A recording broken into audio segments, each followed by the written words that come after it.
mesti kita sampaikan terkait masalah pesawat dari Arab Saudi. Pesawat Arab Saudi ini ketika melintasi wilayah Indonesia itu kami dapat informasi jam 7.30. Jam 7.30 dari ada sebuah email yang masuk ke Jakarta. Kemudian di situ ada ancaman bom. Nah, di situ dijelaskan bahwa pesawat akan diledakkan ketika nanti landing di Jakarta. Tetapi sesuai dengan aturan yang kami miliki SOP dari Kementerian Perhubungan bahwa kita ada PM41, kemudian PM22 itu terkait bahwa penanganan gawat darurat. Jadi ketika kami mendapat informasi tersebut, maka kita akan akan mengaktifkan namanya EOC. EOC itu adalah Emergency Operation Center. Nah, itu kita aktifkan. Kemudian setelah aktif, di sini ada Pak GM Pak Nugro Jati, langsung mengaktifkan, langsung berkoordinasi dengan aparat. Yang pertama yang kita hubungi adalah teman-teman dari kepolisian.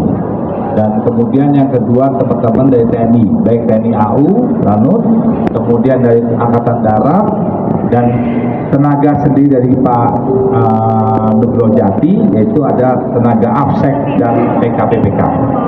Nah, mereka bekerja sama dalam satu koordinasi masalah keamanan penerbangan.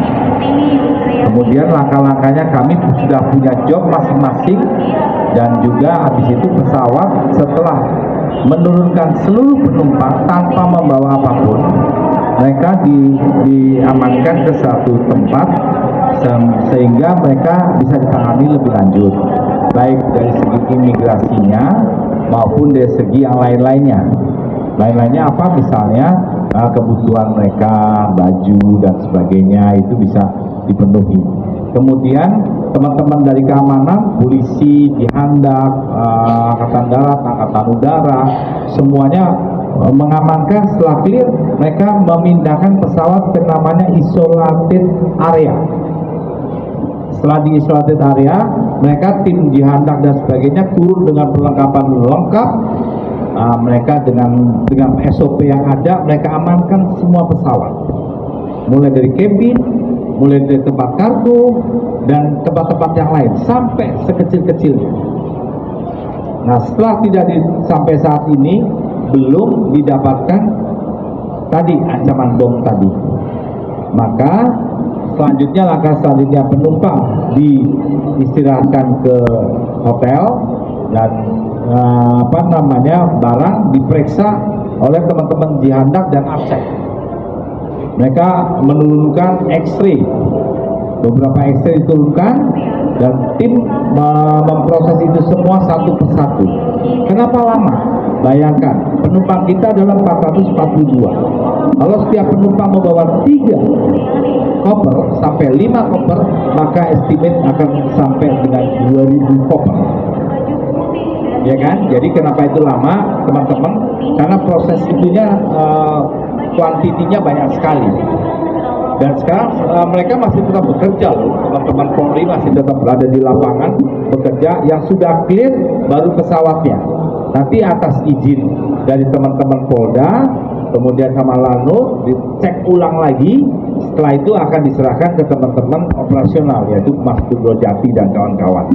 Nanti akan menyerahkan Pak Pangdam dan Pak Kapolda, itu secara seremonial. Nah, karena ini menyangkut internasional, artinya apa? Di kita internasional penanganannya teman-teman baik bandara, TNI, Polri dan jajaran yang lain itu sangat baik sekali. Buktinya kita bisa menanggulangi dengan cepat. Bayangkan 442 dan jemaah haji.